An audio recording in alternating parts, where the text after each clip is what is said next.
refrain from making any purchases, either in stores or online, to shun fast food, getting gas for a full day.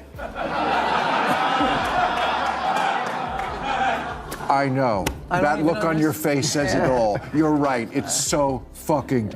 We had the worst reading scores for 8th graders in 30 years. And nobody, not a governor, not a mayor, not a president, not a secretary of education is talking about it. We're all wrapped up. Look, in 7th grade, if I known that I could have said the word they and got in the girls' bathroom, I would have done it. Okay. No, this is a huge Democratic Party problem. If you look at Democratic cities, they are terribly run.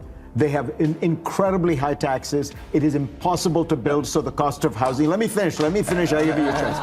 Cost of housing is crazy in places like New York and Chicago. Bill Maher just did the unthinkable. He got CNN's Fareed Zakaria to admit that, believe it or not, some of Trump's policies were actually good for America. Yep, cue the dramatic music and the gasps from CNN's Green Room. On Real Time with Bill Maher, Zakaria squirmed, chuckled, and ultimately gave in to reality, accidentally doing some real journalism in the process. It wasn't just an interview, it was a masterclass in irony. Maher dropped truth bombs left and right while Zakaria awkwardly laughed at the mess his own network helped build.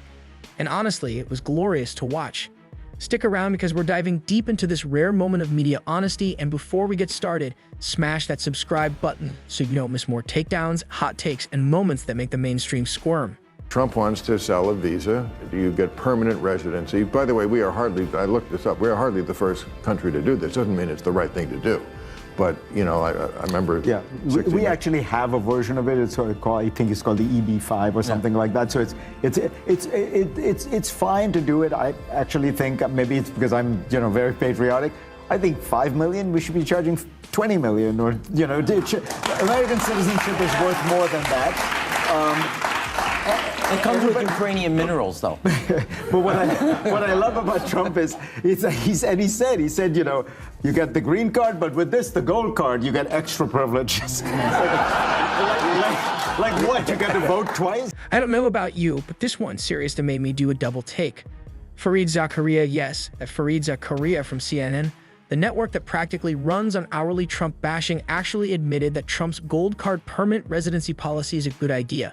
Total plot twist. This is the same guy who spent years criticizing everything Trump touched, from border walls to burger choices. But wait, it gets even better. Zakaria didn't just tip his hat to Trump, he doubled down. He casually suggested that the already jaw-dropping $5 million price tag for the gold card should be bumped up to $20 million. That's right. He basically said, if you're rich and want to live in America, it better sting a little. Coming from someone who's always talking about equity and inclusivity, this take was almost too rich, and yes, pun 100% intended. Well, now you're speaking Chicago language. I'm for it, but it's part of a bigger package on immigration reform. It's been 42 years since the last one. So I'm not against it, but it's part of a whole package. Let's just pause for a second, because this needs to be said. Bill Maher is sneakily brilliant. Seriously, the guy has Jedi-level skills when it comes to pulling the truth out of people. Just look at how he got not one, but two hardcore lefties to admit on air that they actually liked a Trump policy. It was like watching a magician pull confessions straight out of a hat. Maher didn't just luck into that moment, he set it up perfectly. He casually tossed out the gold card policy with a simple, hey, this one's actually smart, and boom, the dominoes fell. Even Rahm Emanuel, the ultimate Democratic insider, jumped in and admitted it's been a long time since his party proposed anything that made that much sense. A long time. Rahm makes you wonder what they were doing all those years in power besides virtue signaling, that is. And now for the real kicker, watch Rahm Emanuel, a top Democrat, start openly criticizing the woke policies of his own party. It's one of those moments you'll want to rewind and watch again. There is a general rule. I had this when I was mayor. Safe streets, strong schools, stable finances. Focus on those three things and your city's going to be fine. We've gone through 5 years where people became way too permissive of culture. They were all, which is why everything's locked up at Walgreens and CVS, and that is a disaster. Yeah. And our school, and I'll say this about our schools. I don't want to hear another word about the locker room. I don't want to hear another word about the bathroom. You better start focusing on the classroom. I agree. It's starting to look like the left is turning on itself, and honestly, it's pretty entertaining to watch. For some quick context so you're not lost or in real time, Bill Maher dropped a brutal stat.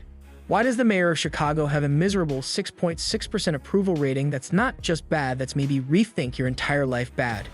Rahm Emanuel, former mayor and no stranger to political spin, didn't even bother sugarcoating it. Instead, he casually threw his own party under the bus. He said the left has gotten so obsessed with meaningless culture war battles that it's made the whole movement look completely out of touch and honestly toxic. Then came the real moment. Rahm unleashed a rant that was pure gold. He basically begged the woke crowd to stop turning every locker room and bathroom into a battleground and maybe, just maybe, get back to basics like education, classrooms, reading, and math. There was a rare flash of honesty amid Showmic drop that said what millions of Americans have been thinking for years. And Rahm wasn't even done yet, he was just getting started. We had the worst reading scores for 8th graders in 30 years. And nobody, not a governor, not a mayor, not a president, not a secretary of education is talking about it. We're all wrapped up. Look, in 7th grade, if I known that I could have said the word they and got in the girls' bathroom, I would have done it.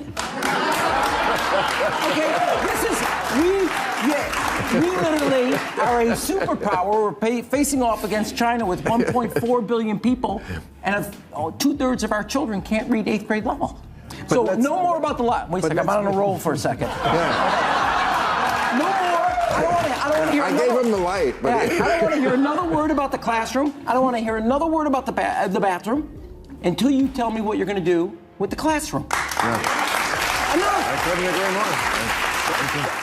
As hilarious as this whole exchange is, and trust me, it's also deeply disheartening. We become so afraid of offending anyone that we've handed the reins to a fringe group of activists who twist progress into something almost unrecognizable. They cherry-pick studies, push shaky research, and use it to justify intrusive, inappropriate agendas like demanding access to women's bathrooms and locker rooms under the name of inclusivity. Let's be honest, we threw out common sense and long-held values without a second thought, swallowing the ideological Kool-Aid whole. Things that used to be obvious, like protecting women's privacy and safety, are now somehow controversial. And for what to appease the loudest, most aggressive voices in the room, but here's the silver lining, even some big voices on the left, like Rahm Emanuel and Fareed Zakaria, are starting to wake up.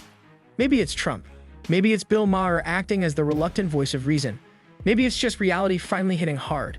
Whatever the reason, it's a welcome shift because someone is finally saying what the rest of us have been thinking all along. No, this is a huge Democratic Party problem. If you look at Democratic cities, they are terribly run. They have incredibly high taxes. It is impossible to build, so the cost of housing. Let me finish. I give you a chance. Cost of housing is crazy in places like New York and Chicago. If you look at Democratic states, you go look at New York versus Florida, okay? Roughly the same population. The budget of New York State is twice that of Florida. What do they have?